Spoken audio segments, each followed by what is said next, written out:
بسم اللہ الرحمن الرحیم۔ السلام علیکم ناظرین۔ نبی کریم صلی اللہ علیہ وآلہ وسلم کا یوم پیدائش منانا چاہیے یا نہیں، یہ سوال اکثر لوگوں کے ذہن میں رہتا ہے۔ کچھ لوگ اس کو بدعت کہتے ہیں تو کچھ لوگ اس کو شرک تک بول دیتے ہیں۔ یہ ان کی ناسمجھی ہے، وہ یہ نہیں جانتے کہ شرک کہتے کسے ہیں۔ شرک اس کو کہا جاتا ہے جس میں کسی کی ذات کو اللہ کے برابر یا اس کی مثل سمجھا جائے۔ لیکن میلاد کے منانے یا کسی کی پیدائش کا دن بلا شرک کیسے ہو سکتا ہے؟ اور اللہ خود قرآن میں فرماتا ہے کہ وہ پیدا نہیں ہوا اور نہ اس کو کسی نے جنا ہے۔ تو اس آیت سے یہ پتہ چلا کہ جو پیدا ہوا وہ کبھی خدا نہیں ہو سکتا۔ اس لیے نبی کریم صلی اللہ علیہ وآلہ وسلم پیدا ہوئے ہیں تو وہ خدا نہیں، پھر اس بات میں بلا شرک کیسے ہوا؟ اب رہی بات اس کو بدعت کہنے کی، تو یہ بدعت بھی نہیں ہے، کیونکہ کسی کی پیدائش بلا بدعت کیسے ہو سکتی ہے؟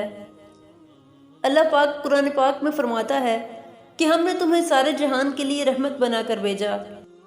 تو ان آیتوں سے صاف پتہ چلتا ہے کہ نبی کریم صلی اللہ علیہ وآلہ وسلم تمام جہانوں کے لیے رحمت ہیں، اور اللہ نے فرمایا جب میری رحمت تم پر نازل ہو تو تم اس کی خوشی مناؤ۔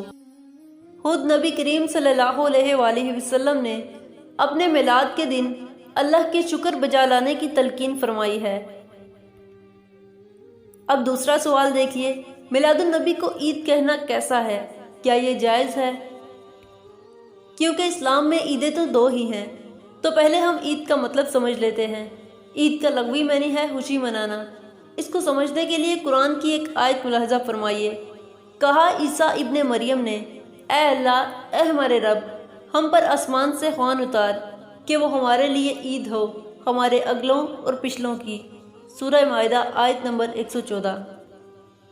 اس آیت سے معلوم ہوا کہ جس دن اللہ کی رحمت نازل ہو اس دن کو عید منانا اور خوشی منانا، اللہ کا شکر ادا کرنا انبیاء کا طریقہ ہے۔ تبھی تو حضرت عیسیٰ نے دعا مانگی۔ جس دن حضرت عیسیٰ علیہ السلام پر نعمت اترے تو وہ ان کے اگلے اور پچھلوں کے لیے عید ہو۔ تو جس دن سارے عالم کے لیے، پورے جہان کے لیے جو ذات رحمت بن کر نازل ہوئی، یعنی کہ جب حضرت محمد صلی اللہ علیہ وآلہ وسلم کی ولادت ہوئی، تو اس دن مسلمانوں کے لیے عید یعنی خوشی کیسے نہ ہوگی؟ میلاد کس کس نے منایا؟ حضور اکرم صلی اللہ علیہ وآلہ وسلم کے زمانے میں مسجد نبوی میں میلاد ہوا۔ اس میں خود حضور اکرم صلی اللہ علیہ وآلہ وسلم نے اپنی ولادت کے فضائل بیان کیے۔ جب حضور اکرم صلی اللہ علیہ وآلہ وسلم کی ولادت ہوئی تب ابو لہب کی لونڈی صوبیہ نے ابو لہب سے کہا کہ تجھے بھتیجا ہوا ہے۔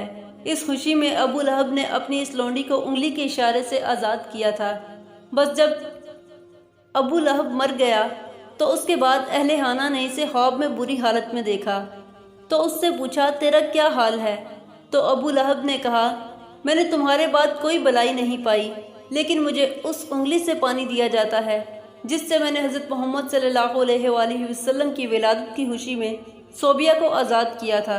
جب ابو لہب جیسے کافر کے یہ حال ہیں کہ اسے حضور اکرم صلی اللہ علیہ وآلہ وسلم کی ولادت کی پیدائش کی رات خوش ہونے پر دوزخ کی آگ میں بھی بدلہ دیا جا رہا ہے، تو رسول اللہ صلی اللہ علیہ وآلہ وسلم کی امت میں سے ان لوگوں کے حال کا کیا پوچھنا جو ان کی پیدائش کے بیان سے خوش ہوتے ہیں اور جس قدر بھی طاقت ہوتی ہے ان کی محبت میں خرچ کرتے ہیں۔ اب یہ جان لیتے ہیں کہ عید میلاد النبی پر جھنڈے لگانا کیسا ہے۔ حضرت آمنہ رضی اللہ تعالیٰ عنہ فرماتی ہیں کہ جب میرے گھر حضرت محمد صلی اللہ علیہ وآلہ وسلم کی ولادت ہوئی اس وقت حضرت جبرائیل علیہ السلام نے 3 جھنڈے نصب کیے، ایک مغرب میں، ایک مشرق میں اور ایک کعبے کی چھت پر۔ حدیث شریف میں آتا ہے کہ جب سرکار محمد صلی اللہ علیہ وآلہ وسلم مکہ سے مدینہ تشریف لائے اور مدینہ میں داخل ہوئے تو آپ کے ہاتھ میں ہرے رنگ کا جھنڈا تھا۔ ان حدیث سے صاف پتہ چلتا ہے کہ حضور کی آمد پر جھنڈے لگانے میں کوئی حرج نہیں اور یہ جائز ہے۔ جب نبی پاک صلی اللہ علیہ وآلہ وسلم کی ولادت پر اللہ تعالیٰ نے اتنی خوشیاں منائیں اور آپ صلی اللہ علیہ وآلہ وسلم کی پیدائش پر تمام عورتوں کو یہ مقدر کر دیا کہ وہ اللہ تعالیٰ کے فضل و کرم سے بیٹے پیدا کریں، تو سوچئے کہ میلاد النبی منانا جائز کیوں نہیں ہوگا۔ آج کی ویڈیو میں بس اتنا ہی، ملتے ہیں اگلی ویڈیو میں۔ میری طرف سے تمام مسلمانوں کو عید میلاد النبی مبارک۔ ویڈیو اچھی لگی ہو تو ویڈیو کو لائک کریں اور چینل کو سبسکرائب کریں تاکہ مزید ایسی انفارمیٹیو ویڈیوز آپ تک بآسانی پہنچ سکیں۔